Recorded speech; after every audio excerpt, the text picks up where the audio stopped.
제가 할 주제는 여기 보시듯이 생각 표현하기와 생각 멈추기라는 주제인데, 이거 하기 전에 먼저 스트레스를 받으면 어디가 긴장한다? 여기 후두근이라고 그래요. 후 뒤쪽 후 머리 두 머리 뒤쪽 근육, 그래서 후두근이라고 그러는데, 그 후두근이 직근이 있고 사근이 있고, 그래서 거기에 4개 쌍해서 총 8개 근육이 있고요. 그 다음에 그 근육 아래가 목뼈를 바탕 해주는 그 근육이 있어요. 그 다음에 그 밑에가 어깨 근육인데, 그걸 승모근이라고 해요. 승자가 무슨 승인 줄 아세요? 승려라는 승이에요. 인변에 있는 승려고, 모자는 무슨 뭐예요? 모자 할 때 모자요. 이게 스님이 쓰는 모자 근육이다, 이런 뜻이요. 무슨 말인지 이해되셨어요? 다시 한번 자기 그러면 이 뒤쪽 근육을 만져보면 이렇게 긴장을 하면 여기가 뭉쳐지죠. 그래서 이것을 스트레스 근육이라고 그러고, 이 근육을 요가, 즉 알머지 요가를 하면 이 근육이 어떻게 된다? 풀린다. 그런데 긴장을 하면 그 긴장이 어디에 반응을 한다? 여기 뒷골 당기다고 그러잖아요. 그게 이제 후두근, 즉 머리 뒷골 근육이죠. 그게 꽉 당기고, 그 다음에 그거보다 더 심해지면 어디로 내려온다? 여기 아래로 내려오는데 이 어깨 근육이 긴장된다, 이런 뜻이요. 그래서 이 어깨 근육이 긴장되는데, 이게 스님 모자처럼 여기가 긴장이 돼서 부풀어 오른다. 그래서 이 근육을 뭐라고 한다? 승모근이다, 이렇게 이야기하는데, 스트레스를 받으면 그 스트레스 정보를 어디서 기억하고 있냐면 몸이 기억하고 있어요. 몸의 근육에 보관되어 있어 가지고, 그 눈을 감고 그 자기의 그 통증이 있는 근육에 집중을 하면 무엇이 그곳에 저장되어 있는 그 씨앗을 찾아내면 뭐가 돼요? 치료가 된다. 구체적 사례를 들어보면, 이분은 그 우리 모구선원 주말 그 자격 워크숍에 오시는 분인데, 항상 어디가 아파요? 어깨가 아파요. 50년 동안, 50년간. 그런데 병원에 가보고 마사지를 받고 요가를 해도 이게 안 풀리는 거예요.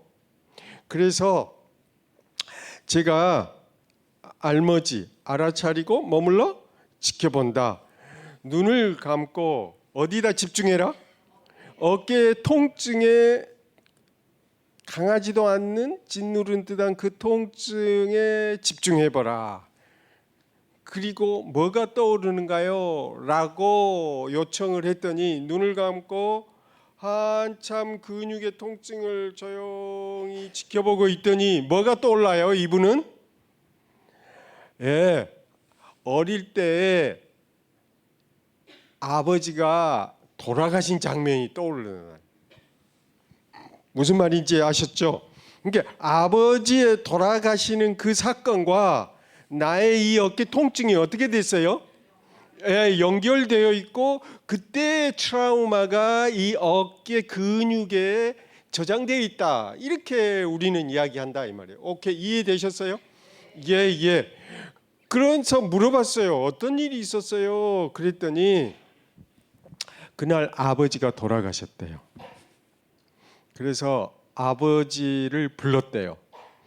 그런데 집안 분위기가 무겁고 아버지는 안 보이고, 그래서 아버지의 시신을 방 위쪽 울목에다 놓고 커튼으로 쳐놨는데, 이 6살 꼬마가 어떻게 했어요? 아빠 이름을 부르면서 아버지를 찾기 위해서 그리 이제 갔죠.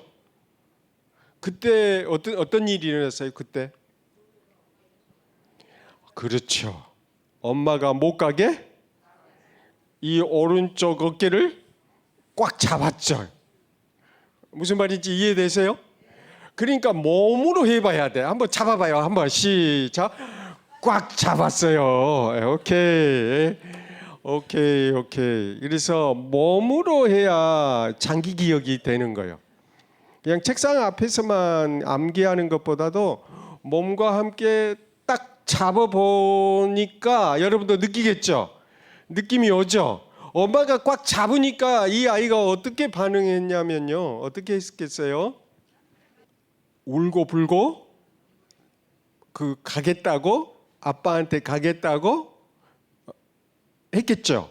그러면 엄마는 더욱더 강하게 잡았어요.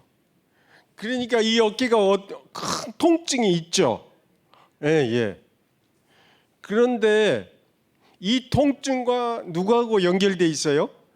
아빠의 죽음과 연결되어 있는 거예요. 이 아빠는 딸 바보였거든요. 항상 딸을 먼저 생각하고 딸을 항상 목마를 태우고 딸한테 맞는 그 따뜻함과 애정을 주었어요. 그런데 어느 날 아빠가 안 보이고 아빠의 부재 그것 때문에 아빠를 찾았는데 그걸 못 가게 하니까 강한 반발이 일어나면서 여기를 어깨가 아프다는 거예요. 그래서 이 어깨를 풀기 위해서 마사지도 해보고 요가도 해보고 병원 가서 촬영도 해봤지만 이게 답이 없었어요. 왜 그럴까요? 문제는 애의 마음의 문제죠. 그러니까 마음이 근본적인 원인이고 몸으로 그 결과가 나타났다는 거예요. 증상으로. 그러니까 원인은 마음, 즉 아버지의 부재와 아버지를 만나고 싶은 마음에 상처가 난 거고 방해를 받아서 그때 오는 트라우마가 원인이 되는 거고 그 증상으로 어깨가 뭐가 왔다는 거예요? 통증이 왔다는 거고 이분은 아들을 버렸대요. 그 죄책감이 원인이 돼서 등짝이 칼로 자르는 듯한 통증이 왔다는 거예요. 그러니까 신체적 통증은 마음이 원인이 돼서 신체적 통증을 만들어냈다는 거예요. 그러니까 약물 치료나 외부적으로 치료를 해도 도움을 받지만 마음의 이 부분을 소홀히 하고는 궁극적으로는 스트레스 관리를 할 수가 없다는 거예요. 그런데 우리가 양쪽으로 하면 어떻게 했어요? 양쪽 다 하면 더없이 좋죠. 바깥으로 직접적으로 스트레스 근육을 풀어주고 마음으로는 어때요? 마음에 얽힌 트라우마를 해소시켜 준다면 스트레스 관리가 되죠.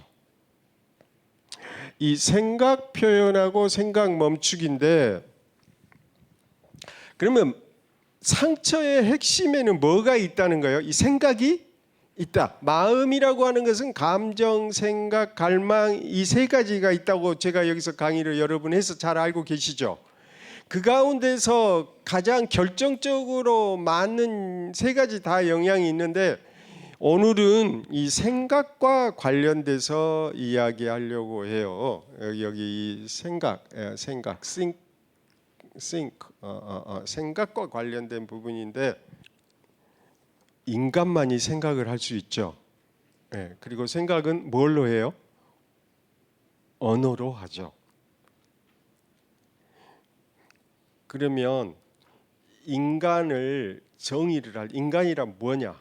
뭘 인간으로 정의할 거냐?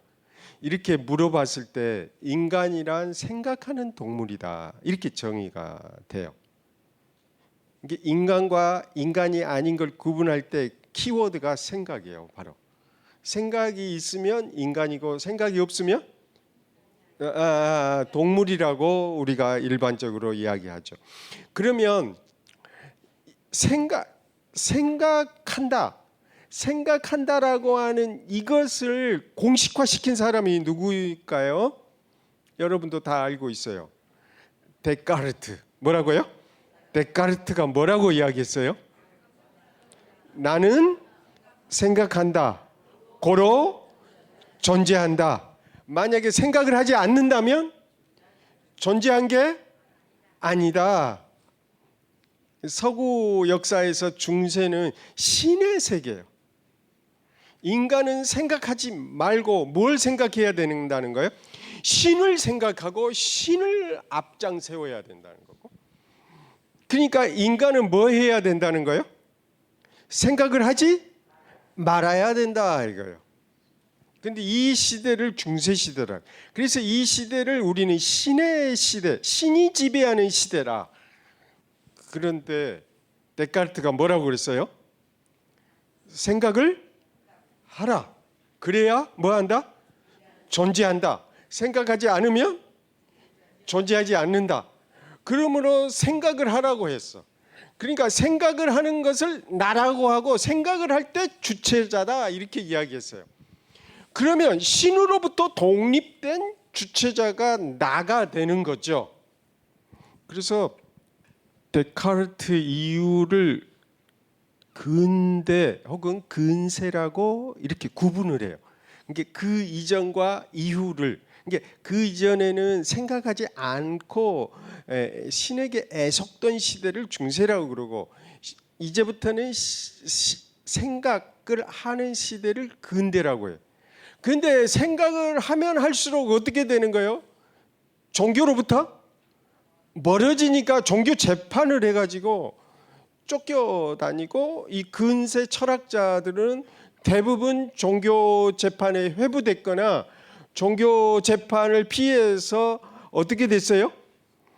쫓겨다녔어요. 그리고 종교 재판에 넘겨져 가지고 사형에 처해지기도 했어요. 그래서 생각을 해야 돼요. 그래야 뭐다? 인간이 된다. 그래야 뭐가 된다? 존재가 된다. 근데 며느리하고 시어머니가 있어요. 시어머니가 며느리한테 뭐라고 이야기해요?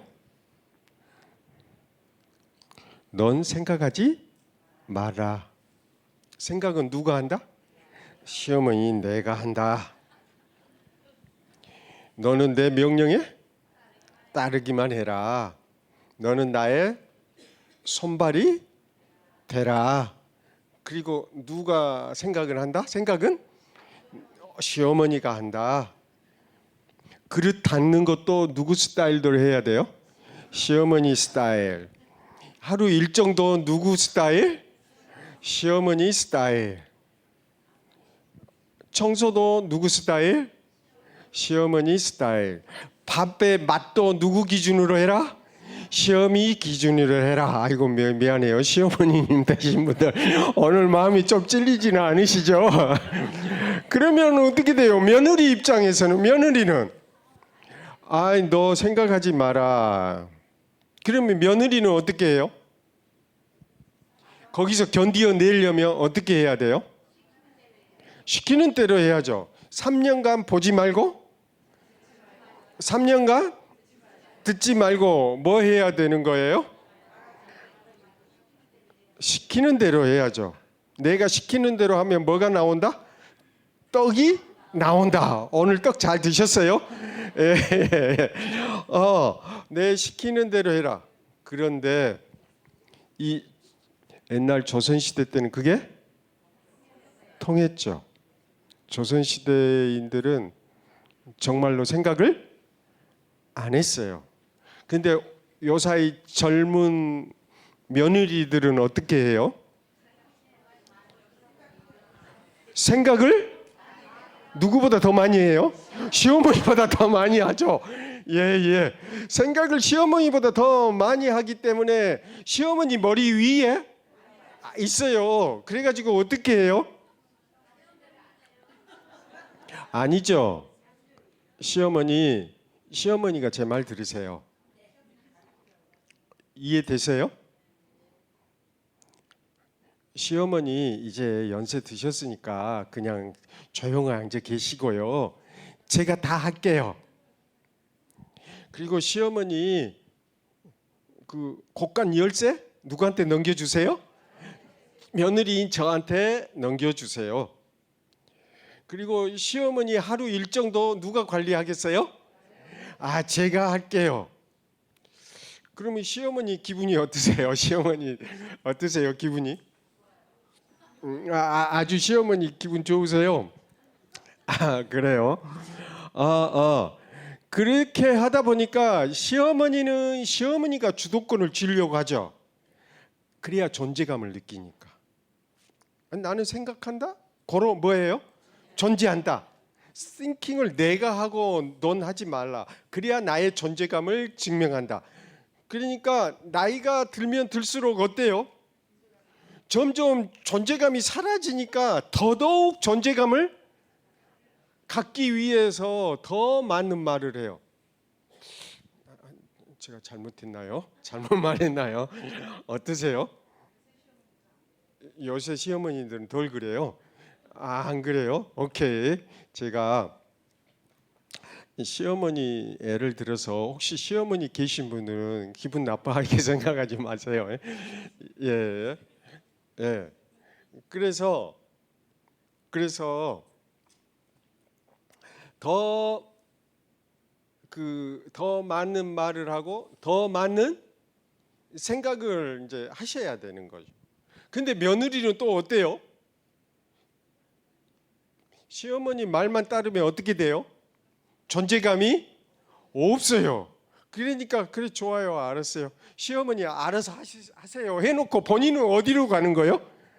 아, 찻집에 가서 앉아 차 마시거나 친구하고 어때요? 수다하거나 누구한테 다 맡겨요? 시어머니한테 이제 아야 좋아요. 그러면 다 맡길게요 하고는 그 손주 보는 것도 어때요? 시어머니한테 다 맡기고 본인은 나가 노는 경우가 있더라. 이런 경우는 어떻게 돼요? 그러면 이렇게 되면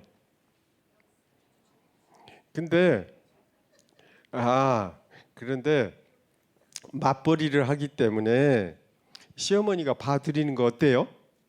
며느리한테도 좋죠. 시어머님도 할 일이 있으니까 존재감을 좋고, 그리고 며느리도 밖에 나가서 일을 해서 수입을 창출해 오니까 며느리도 어쩌죠? 당신 존재감을 느낄 수 있으니까 시어머니하고 며느리가 타협을 됐죠. 예, 그러면은 아주 좋은 그 타결책이 됐어요. 이런 쪽에다가 박수. 예, 잘 되시라고. 예. 그런데 문제는 그렇지 아니한 경우는 문제가 있죠. 예, 그래서 여기 봐봐요. 생각 표현하기 따라해봐요. 시작. 생각 표현하기, 생각 멈추기. 그런데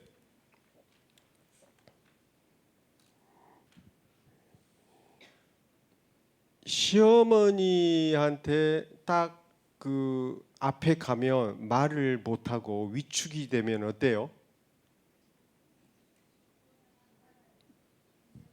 표현을 못하죠. 그러면은 반대로 어때요 또? 며느리 앞에 서면은 시어머니가 어떻게 돼요? 예, 말을 못하죠. 예, 이런 경우가 있어요. 그리고 직장 상사 앞에 가면 어때요? 자기 생각을 표현을 못한다 이 말이에요. 이런 사람들은 뭐 해야 돼요? 예, 생각 표현 연습하기를 해야 돼요. 그래서 우울증이나 불안은요, 자기 안에 생각을 표현을 못하니까 우울해지고 슬퍼지는 거예요. 그러니까 생각을 어떻게 해야 돼요? 말로 하고 표현하는 연습을 하셔야 됩니다.